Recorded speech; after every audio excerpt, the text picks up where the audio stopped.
Narito po tayo ngayon sa Piazza Italy. Ang ganda ng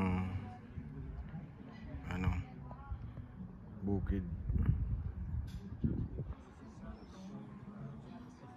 mga view. Are po ay restaurant.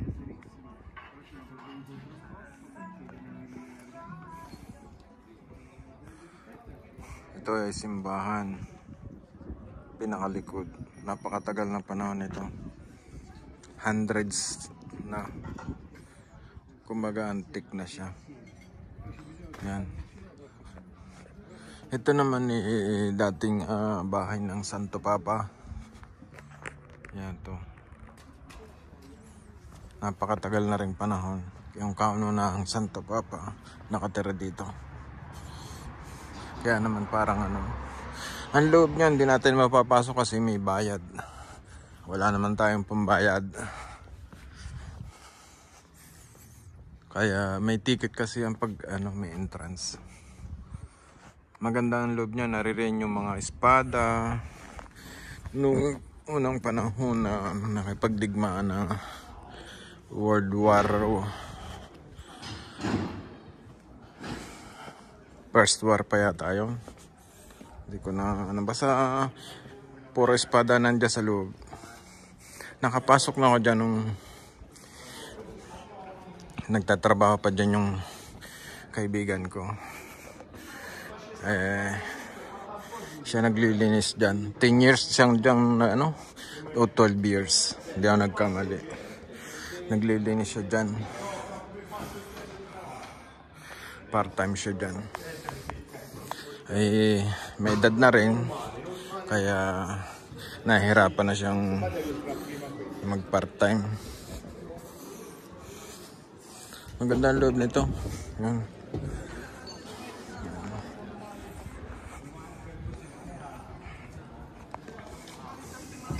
Yan naman, ito naman yung harap na simbahan. Puro marmol yan. Napaganda. Magandang ito. Magandang lugar.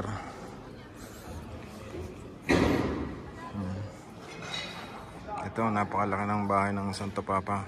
Ito ang bahay dati.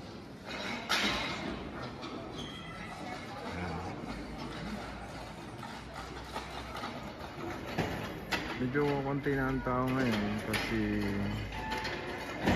yung nag-uutay na lumamig. Konti na rin ang turista.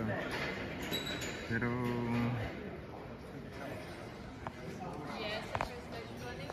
may naghihika pa rin kahit dito tayo sa likod. Dinadayo ng mga turista doon, ang dami, mga iba't ibang lugar.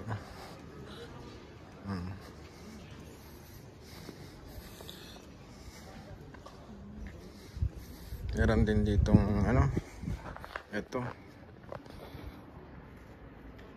Crepta Liberty love.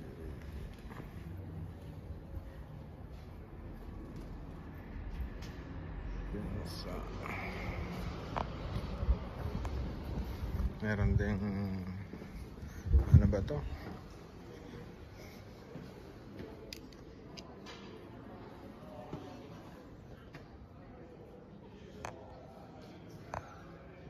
Ayan. Crepta Labyrinth.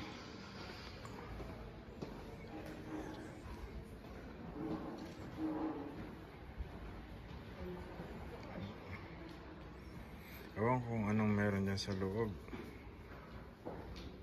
Crepta del Duomo.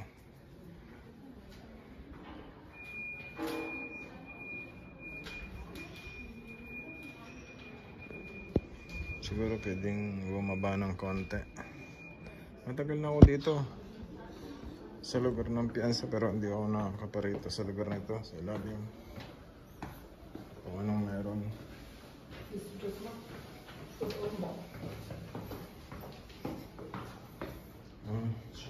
palang ganun. Hindi na nakakapasok dito sa lugar na ito.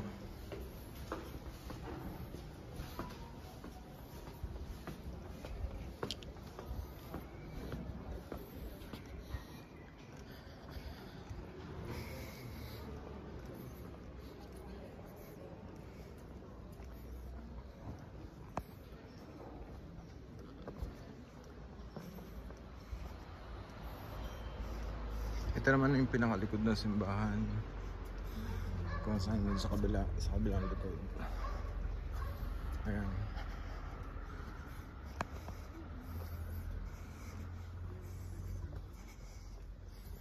Matanda-tanda na ring bayan ito.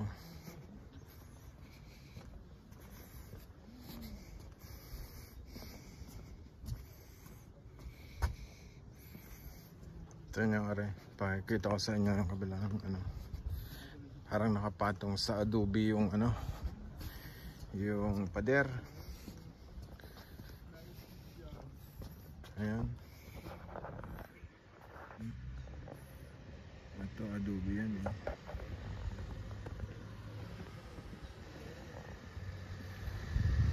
Kumbaga yan eh ano, yung bato.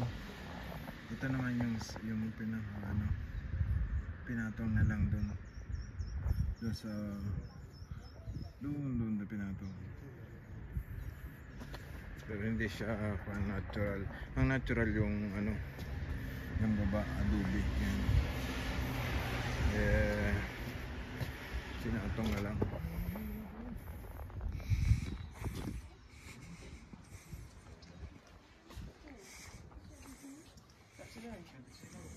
Ayan, napakaganda na lugar.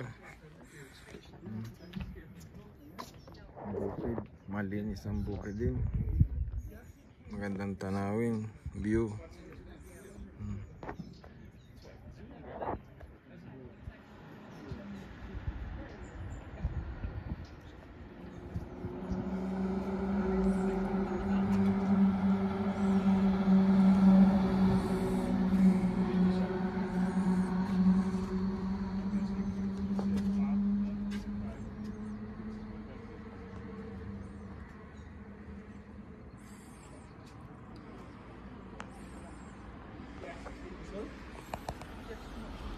May mga turista.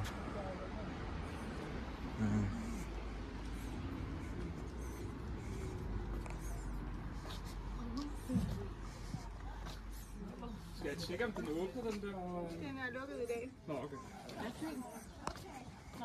Are, meron ditong pangalan ng Bia. Der må Sa være en anden, kabilang så are. kan det være. Are, pagkaalis ng ano.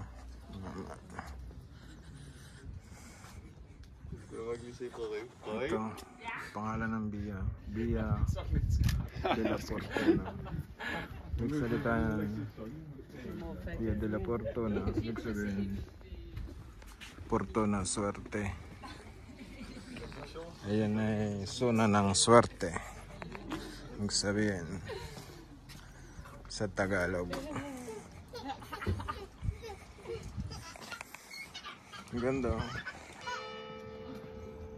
Kaya maraming nadayo dito pag summer dito. Malamig na kasi ngayon eh. Ito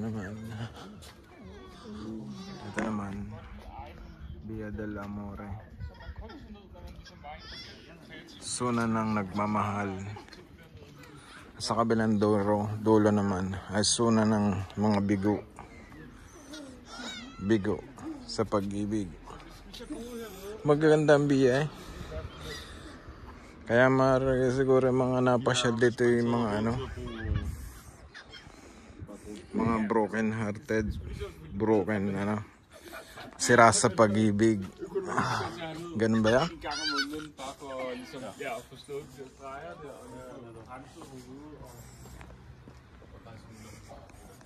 Ito ay bali likod ng restaurant. Ay mga halos sarado na rin ang ibang ano, kaunti ng tao eh.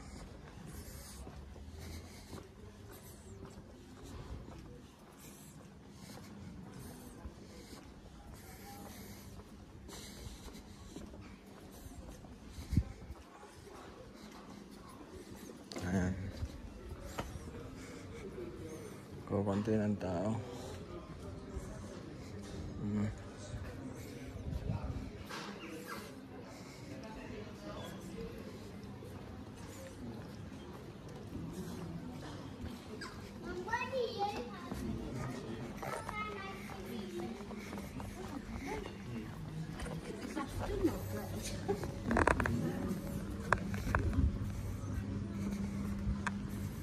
Ayan, magtatapos na po.